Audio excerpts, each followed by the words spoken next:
So we're back with the formations for Genestealer Cult. So these are some of the formations. We're going to do the core ones first. So these are the big chunky ones that we need to keep. No, but we need to have. So there's either the Brood Cycle or the Cavalier, which is that. So we're going to go over the Brood Cycle.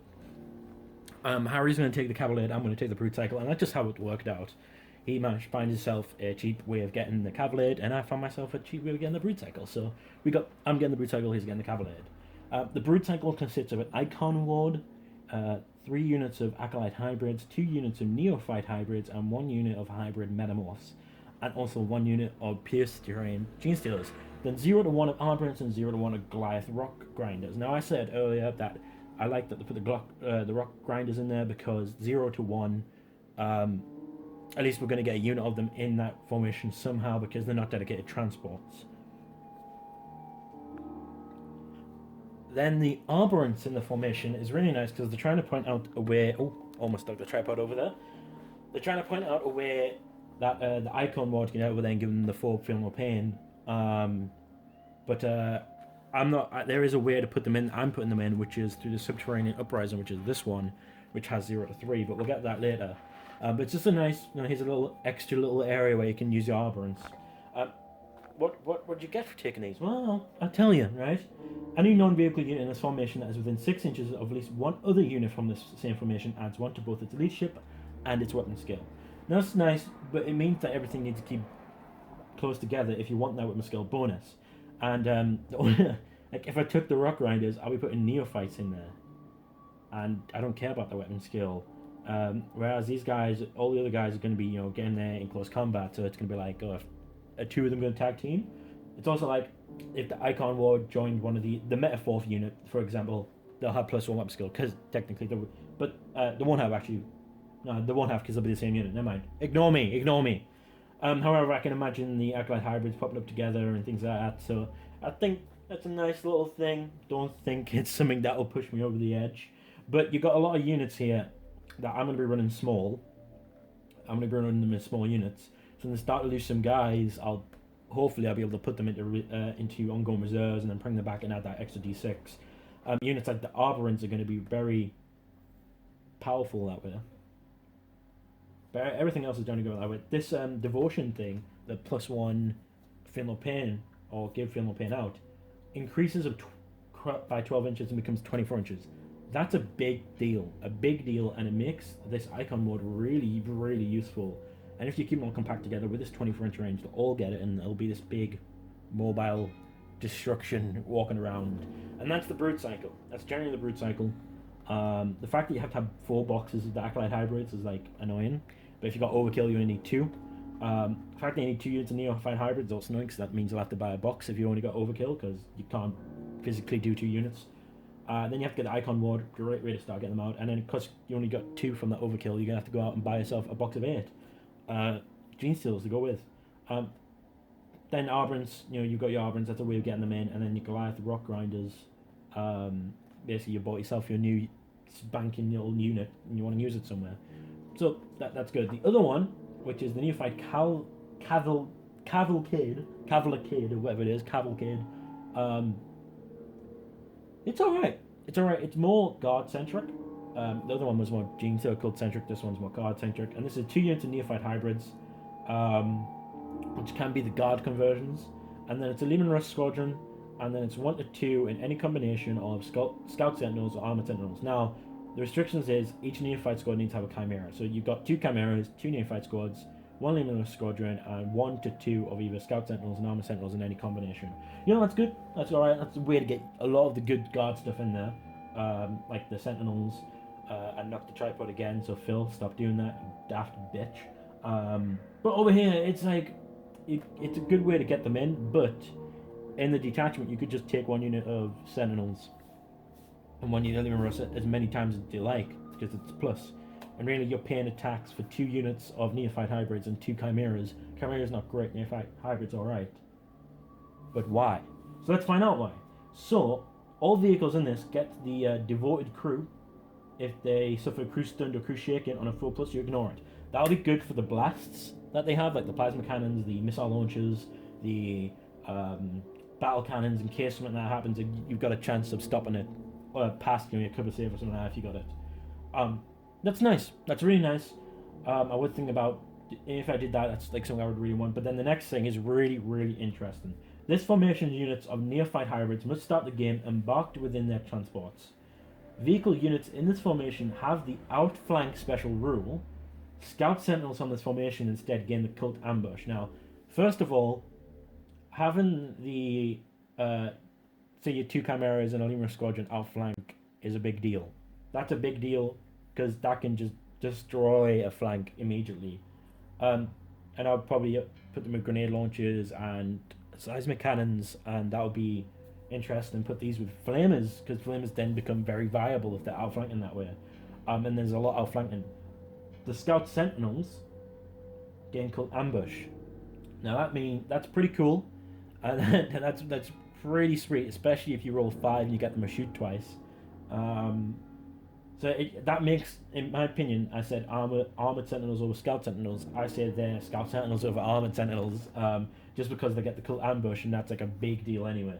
So we can now that we've seen them, I definitely think the other one's better. But really, if you want to go guard, if you want to go Genestealer Cult, whichever one you want to go for it. The command, we're going to move on that one. It's 0 to 3, and there's 3 different options. One of them is not a formation. It was just one of any of the HQ. One of the options is this, the first curse. It's right here, and I think this is a really good way to get all your Genestealers in. You could just purchase a Genestealer unit, or you could just purchase a Patriarch unit. But you have to have a Patriarch unit and a unit of pure stain Genestealers, and those Genestealers need to be 20 models. That's a lot of models. That's a lot. I have to admit, that's a lot. But before the start of the game, roll a dice and apply the following result to the first curse's unit of pure stain Genestealers for the duration of the game. Now, when I look at these, I see flesh hooks and hardened carapaces and toxin glands and adrenal and feeder tendrils and perfect kill machine. To be honest, these 5 up here, it just takes me back to the last soft book we had with the feeder tendrils and the flesh hooks and things like that. And it really gets me really nice. But this D6, it's really nice. Number 6 you pick, which is pretty cool. Number 5 is preferred enemy. Then it's rage. Then it's melee weapons have poisoned. Then it's 2 is 4+ armor, which is always good. And then the first one is the don't suffer the initiative reduce when they charge through terrain. In all honesty, they have really high initiative and they're very feeble, and there's a lot of them. They'll be able to curb stop anything, so I'm not too worried about getting that one. If I get it, it's nice. If I get that one, more survivability. If I get that one, I'm like annoyed because I know they're going to die either way. If I get the rage, more attacks, I know they're going to die either way. Preferred enemy special rule, yeah, okay, it makes my attacks more reliable. And then this one I get a pick, I'll probably actually take the initiative one because I want to go first. I want to do all my attacks as I can. And I just knocked the freaking tripod again. But then there's another one. I think it is back here. Yep, it is. This one is the Brood Coven. This is the Brood Coven one. And this is one of each of your nice little characters, apart from the Icon Ward, because no one likes that little punk. Yep, so we have the Patriarch, Magnus, and Primus in the Brood Coven. And they all have to be in the same unit. So they all come together as a unit. They always have to be a unit. And if they join a unit, they all have to join. If one of them leaves, they all have to leave and become a unit again. And that's called Lords of the Broods. That's that little thing there. They're called the Coven Masters. So the Brood Coven unit and any unit they join have the following special rules whilst the relevant model from this formation is still alive. The Patriarch gives them fleet, the Magus gives them counter-attack, and Primus gives them preferred enemy. Now this is good. Now I'm going to be doing an 8-man unit of Arborants, and I'm going to be putting them in with them. So the Arborants are going to have fleet, counter-attack, preferred enemy. It's going to be fun. It's going to be fun. I don't think it's a good formation. I mean, it's a lot of points to put in just to get those 3 special rules. But if you have the spare models to do it, and you want to put your characters in without spending loads on getting all the other ones in, this is an easier way to do it. It is an easier way, but it's still it's a way. It's a way. It may not be a will, but it's a way. And yeah, so it's generally, hey ho, here we go. Here's something that's just all 3 of them to sell the characters off, And they brought out the box for it where you can just buy those 3 characters straight away and just have that formation just straight away. And since your allies are convenient, actually I don't know whether allies convenience can join units. But yeah, it's you know it's all right. I wouldn't say it was groundbreaking or monumental, but it's all right. So we'll go on to the auxiliary ones now. So the first one here is the dotting throng, and it's 1 to 0 Maguses. It's 3 to 6 units in any combination of neophytes and acolyte hybrids. I mean, I would always take the. I'm taking the Magus with it, and I'm taking 3 units of neophytes with it. So yeah, so that's what's gonna happen there. So I'm taking 3 units of neophytes and my Magus, and it's very nice. It definitely means it definitely has tailored towards the Magus, wanting this formation to be close combat. The units on this formation have Zealot special rule whilst they are within 12 inches of a friendly Magus. Furthermore, a unit that is actually joined by a Magus can reroll failed hit rolls in every round of close combat, not just the first. That's like a souped up Zealot just for the people that's in that formation.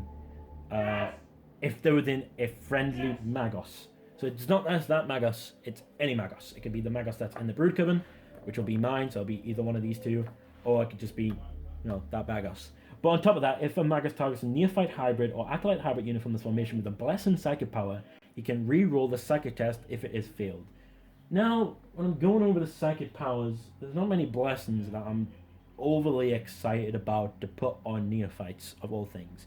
Relentless is generally the only ones. There's 2 ways of me being able to get Relentless, and putting it on some of the heavy weapons. So I'm not sure the Seismic is heavy. It probably is. The Seismic weapon, yeah, it's heavy. So getting them just to get that full Blessed skill is really, really needed. Just to allow them to move at the same time. It would be nice if I had some if I bought Goliaths to go with them, but then you start racking up the points, and it's not really something that I want to do. I may do it in the future, but I mean, I like it that way. I might change it up and do just the Acolytes, and then have it all combat related, and then there's different ways you can take that formation, and I don't think combat's the better way, but I'm going to be testing out shooting first. So yeah, it's a nice little thing where it makes him a lot more viable and better, and it makes the units that go with him better as well. But it's very strange that he's the one with the Zealot. Like, I feel like if you took the Magus, you get that. If you took a Primus, you would get that. But it's a weird formation, but nice at the same time. So, what's the other formations, I hear you cry? Well, we've done them too, so... the next ones... Oh, one of my favourite ones is on this next page. The Demolition Core! I won't be getting this one, but as soon as because my first wave of stuff that's coming in, this won't be a part of it, but like the second wave is going to be 3 units of these and 3 units of the Rock Grinders, and you only need 2 minimum, and then I'm going to be getting a bunch of Sentinels to go with as well. But it's 2 Acolyte Hybrids and 2 Goliath Rock Grinders. They all gain Tank Hunter, which is just amazing, right? It is amazing because, I'll take all these like special weapons that's on them and then get in the demo charges and, blah, blah, blah, and blah, blah, blah. And, just be really looking for those vehicles to destroy. And these guys just get it as well, which is just even more amazing. And then, but they get the Acolyte Hybrids with the Demolition Claw can reroll a Scatter Dice when using a Demolition Charge or catch Demolition Charges when embarked upon a Goliath Rock Grinder from this formation. Awesome. It just makes Demolition Charges more viable, and it makes sense them being mining units, and it's pretty cool that we get it. And it just means that I want to just have fun throwing the Demolition Charges. It definitely doesn't seem groundbreaking because you have to be really close to use them. But then you get extra explosives. Roll a dice each time a model throws a Demolition Charge whilst it was within 6 inches of a Goliath Rock Grinder from the same formation. On a 4 or more, that model replenishes explosives and can throw out another Demolition Charge during the battle. That's pretty cool. But say if I threw all 3 of mine, well, or 2 if you just go with the minimum, and I failed those 4, then it's just nothing. It means nothing anymore, and I have to use the ones that's on the vehicles. It's just that little thing, just that little fluff thing that is pretty cool, and I really want to do it. Just to have this guy run around with his little, like, boop, and then boom! Just think it would be really cool, and it's looked to be one of my favourites. And here we have 2. So we have the Delivering Brood Surge unit, formation even, and it's 2 to 6 Neophyte Hybrids, and each unit of Neophyte Hybrids must take a Goliath truck as a dedicated transport. Okay, cool. So we've got 2 units of Neophyte Hybrids and 2 Goliaths. That's pretty sweet.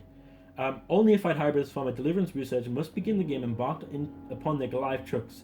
These units can disembark even if their vehicle moved at cruising speed, though each model that does so must take a dangerous terrain test. That's pretty cool. Yeah, that's pretty sweet because I can just go whoop 12 disembark. You know, it's pretty cool. It means that they become fast without being fast. I would prefer if it just said, you know, fast vehicles. You know, fast vehicles could disembark. Blah blah blah. Each time a vehicle from this formation suffers a cruise stun or cruise shaking result, that result is ignored. So there's no, they have the fort up, but if they just suffer it, it's just gone. It's ignored. There's no chance. It's just ignored. But to be honest, it's only an autocannon. It's only a twin-linked autocannon. I'm not bothered by that. So this formation isn't something to bother about, but it's that mobility that I don't really see. But with Cult Ambush, I don't think this is really needed. But, you know, cool. Sweet. Deliverance Brood Surge. Awesome. The next one is one of my favorites. It's not the favorite. It is one of my favorites, though. The Demolition Claw takes the favorite. But this one is the Subterranean Uprising. Now, you must have 1 unit of hybrid metamorphs and then 2 to 4 units of acolyte hybrids. Now, these can be 1 to 3 or 2 to 4, respectively. Then you can have a 0 to 1 Primus or a 0 to 3 Arborants. That's pretty cool, and it gives them all infiltrate, and with the rules in here, that means it gets shrouded turn 1, which is awesome. It's just brilliant. Now, I'm going to have a full unit Arborant in my and a Primus in that as well. So it's going to be, oh gosh, it's going to be 1, 1, 2, 1. And they're going to have that shrouded. But this one's pretty cool. All of the units in a Subterranean Uprising must infiltrate during deployment and set up using the Cult Ambush special rule. Cool. When rolling on the Cult Ambush table for a unit in this formation, roll 2 dice instead of 1 and choose either results. That is a great help. That means you get more manipulation with Cult Ambush, but it gets better. If a unit in this formation has been joined by a Primus, you can roll 3 dice instead of 1 when rolling on the Cult Ambush table for this unit, and select any one of the results. Awesome! So, not only will I have a Primus from the Subterranean Uprising, but I'll have one from the Brood Coven, and the Brood Coven is going to be putting it into the Arborants, and this guy I'm going to put into the Metamorphs, which will be pretty sweet, and it means they're going to be going wherever I flipping like, wherever I like, and then it's going to be pretty sweet. But other than that, you know, the 2 units of Acolyte Hybrids are going to be doing 2 dice, whereas the other 2 units are going to be 3 dice, and they're going to be just jumping around all over the place, doing whatever they like. And I think that's going to be really, really awesome, and it's going to be really brutal. And I think this formation alone would just be brutal, just by its standpoint. And to be honest, it's a very cheap formation. Like, all the formations are very cheap because all the units are very cheap. So, you know, you could literally just take Metamorphs out and then 2 units of Acolytes, and that would be 125 points. And it's just, you know, look, I've got this. Yeah, you know, I've got that. And, you know, even some of them are just really cheap in points. The only one I know that's expensive, that one's definitely expensive, the First Curse, and then, of course, the core ones are going to be expensive, always going to be expensive. But then the Brood Coven, I think it's going to be a little bit expensive as well, because you're going to be wanting putting stuff on them and things like that. But they generally are a real cheap army, and I think that's pretty good. On top of this, I think what really helps is their Psychic Powers and Relics. The Relics they've got really good Relics, and they've got really good Psychic Powers. And I think the Psychic Powers are really good. I'm a bit meh with the cards. I'm not really blown away. There's the 6 victory points one, which I'm blown away with, and the Claim the Rifle Dominion, which I'm okay with. Then the rest just meh. Just don't really care, to be honest. Oh wait, that's the Cult Ambush one. That one is the Claim the Objective one, which is always in them. Always in them. But I'm not too bothered. This seems to be going to a right level of ooh, and it's really getting interesting. I mean, I'm looking forward to it. I'm looking forward to using these in game. I'm looking forward to using these all over the place. I'm looking forward to seeing what I could do with Tyranids as the allies, and with Tyranids as the allies, and with God as the allies. I think I could do a lot of things with God. I could do a lot of things with Tyranids. I think I could do more with God, and I feel better with God. Like, I feel right with God, and that's really like digging in me that I'm saying that. But I think with Tyranids, I'll probably go with the Hive Crone, 2 Harpies, Flyrant, and 3 squads of Gargoyles formation. Be all winged and fly away type thing. faster, because these seem to be foot slogging a lot unless I buy loads of Goliaths, and I just don't really want to do that. Unless it's cult ambush and they'll be all around the place. But I think they could be very widespread. But I need some things that'll be survivable. Then I need something to do with flyers. So either way, I think I'll be putting in a Hive Tyrant. If not, I would be putting in the 3 Vendetta formation from Montka, or I'll be putting in the Hydra, then Wyvern, then Manicore, then Chimera with Command Squad from Montka as well, because they are allies of convenience, which I don't think I mentioned at all. The allies are all models in this codex have the Genestealer cult faction. This faction allies with models from all other factions at the Come the Apocalypse level of alliance, apart from Tyranids and Astra Militarum, which are allies of convenience. I'm gonna have to buy. I don't know, it really annoys me. I sold on my Astra Militarum, preparing for Genestealer cult, and then knowing that if I kept on my Astra Militarum, I would have been leagues ahead, and I wouldn't have had overkill. That's the only thing. That's the only thing that would have happened there, and it's just like I'm glad I got the Genestealer cults with overkill, but I'm not glad I got rid of my guard at all. So curse you, Ali. Curse you, Ali. Curse you. But yeah, that was the formation coverage on this army, and there'll be loads, absolutely plenty more videos coming on Genestealer cults. There'll be progression videos over on Codex Phil channel. I'm gonna be putting up progression videos of me building them and painting them and showcase videos of them. But I will be battling with them on this channel. I will be bringing the army like no one's ever brought them before. Well, they haven't, but no one will ever bring the army how I will bring the army. And that's exactly how it's going to be. Yeah, I'm going to be showing up where others haven't shown. So, yeah. But I'm looking really forward to getting... Oh, it's just so good to have new stuff, isn't it? And this is something I forgot to mention. I really like the design of the front cover. The front cover design is real good, and I've never really said that about any of this because I didn't really think they make any sense. They're just cover art. They're just an image. But this makes real good sense. The leader of the cult would be always seen to be the Magos. The Magos would always, seen he's the spiritual leader. He would lead out all of them into battle. And whilst this is happening, you got the patriarch behind here, behind the shadows, working it all. Whilst all these things here, the hybrids, are all just, following suit. And it's all in hive cities, it's all there, So it makes, I do like, whoever came up with this art, I really do, I thank you, because this has a whole story, and it fits in with the story, just with an image, which is pretty cool. The back image, I like, is more, like, it's not filled. Like, normally it's just completely filled with so many models that you haven't really got this close-up detail on them. And this way you do, and there's quite a few that you can see. You can see the Buzzsaw here. You can see the Goliath and then the Rock Riders here, and you can see some of the heavy weapons there, and the Metamorphs here, and the Arborans going around, and an Icon, and you can see the leaders here. There's a Brood Coven and an Icon Ward, and then you get back here and you see all the conversions on them, like different heads and things like that, and the Chimera and the Leman Russ, and it's like really nice where we just see them, The only thing I think is missing from that image is the Sentinels. That's the only thing that's missing there. Is the Sentinels. We've got the Webbers up the front there as well. I definitely think I'm going to go over tactical videos for certain weapons, which ones you want to load out for each army, because that's essentially where you're at the moment, is which ones are going to fit with which ones, I definitely don't think you should buy the Leman Russes inside the decks. I definitely think you want to go to Montka and get the Leman Russes there, because then you can just have loads of, like, minimum 7 Leman Russes. So if you're going to go any lower than that, you obviously buy them from the decks.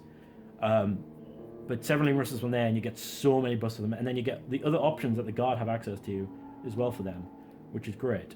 And if you don't fancy that, then you can just go and get the normal Imperial Guardsmen, core points there, and get so many good rules for them, where it's actually them-centric, whereas the good formations in here are these-centric. I also think, there's a guard one from there, which is the Sentinels, and it's just 2 units of Sentinels. and they get like preferred enemy against like a certain unit, and you're in here you want to get that cool ambush one, and you have to take all this stuff. So unless you just take a normal sentinel, which why bother? You know, there's nothing that affects the sentinel in here unless it gets non-vehicles don't get infiltrated. So yeah, the only thing there's nothing that affects it in the detachment. So I definitely think it's wise to get the guard stuff from Monka and leave just the stuff in here, just Genestealer cult, and then maybe have a couple of formations from Leviathan, of Tyranids in here. Maybe get the Living Artillery node in. I think certain things can fit well. I think the Leviathan detachment can give you access to so many things in here. Maybe add more psychic dice into the pool quite easily. Get your flyers in there quite easily, and you get you get some things in there that are quite nice. So yeah, but that is the Dex review. So thank you for watching. There'll be a lot of videos. I'm pretty sure there's a Genestealer video out so far. 2 hours and 40 long because there's so much banter. It's definitely a full-on banter Batrep, and it's Tyranids and Genestealer cult versus 30k Mechanicum. So that should be interesting. Not something you see every day. It did actually. I only wanted to do the game because there was fluff in here about the them taking over Forge World. So you can think of it as that way. But it is going to be part of the Disciples of Heresy storyline that I'm creating. Yeah, so it'll be fun. So please like, favorite, subscribe. Go and find the videos that we have on our channel right now. Watch them, because we're going to be more Genestealer cult coming. There's going to be a lot more coming. A lot more coming. And it's not just the Genestealer cult coming. We've got another big thing coming in the next month. So yeah, so thank you and good night.